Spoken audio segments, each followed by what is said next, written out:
Hukum berdasarkan mimpi bukanlah Abu Nawas namanya kalau kehabisan akal pada saat terdesak dan terjepit meskipun dikelilingi pembesar-pembesar kerajaan tapi tetap saja akalnya main demi menunjukkan kebenaran ke semua orang.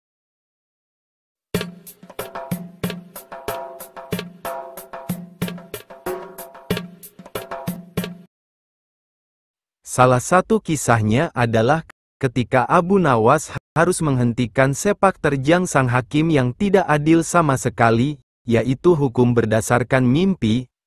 Kisahnya pada suatu sore, Abu Nawas tampak sedang mengajar murid-muridnya dan datanglah dua orang tamu yang datang ke rumahnya. Yang pertama adalah wanita tua penjual kahwa, sedangkan yang satunya adalah seorang pemuda berkebangsaan Mesir. Wanita tua itu berkata hanya beberapa kata saja kemudian diteruskan oleh pemuda Mesir.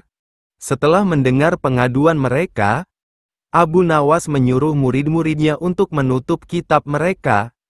Sekarang pulanglah kalian dan ajaklah teman-teman kalian datang kepadaku pada malam hari ini sambil membawa cangkul, penggali, kapak dan martil serta batu, ujar Abu Nawas. Meskipun para murid merasa heran dengan perintah gurunya, namun mereka tetap patuh dengan perintah sang guru.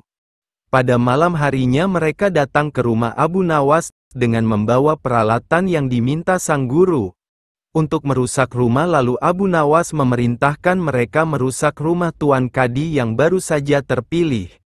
Abu Nawas juga menegaskan bahwa mereka harus merobohkan rumah tersebut. Bahkan kalau ada yang menghalangi haruslah mereka lawan. Setelah mendapatkan arahan dari Abu Nawas, para muridnya langsung menuju rumah Tuan Kadi. Mereka menghancurkan rumah Tuan Kadi dengan kalap.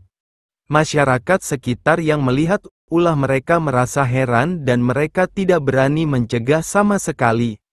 Melihat rumahnya dirusak, Tuan Kadi marah besar namun tak berdaya. Siapa yang menyuruh kalian merusak rumahku? Guru kamu, Tuan Abu Nawas, jawab mereka sambil merobohkan rumahnya hingga benar-benar rata dengan tanah.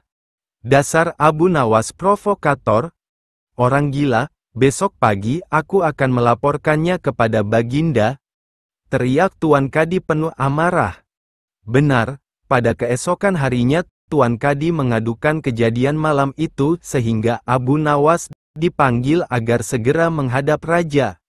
Baginda raja menanyakan apa alasan Abu Nawas melakukan perusakan tersebut.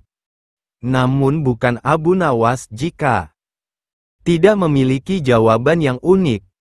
Karena mimpi dijelaskan oleh Abu Nawas bahwa dia melakukan pengerusakan karena beberapa hari yang lalu bermimpi dan di dalam mimpi tersebut, Tuan Kadi memintanya untuk merusak rumahnya karena ingin rumah yang baru. Lalu sang raja menanyakan bagaimana Abu Nawas dapat hukum hanya berdasarkan mimpi saja. Mendengar pertanyaan itu Abu Nawas dengan tenang menjawab, hamba juga memakai hukum Tuan Kadi yang baru ini tuanku. Mendengar perkataan Abu Nawas, seketika wajah Tuan Kadi menjadi pucat. Hanya terdiam 1000 bahasa saja.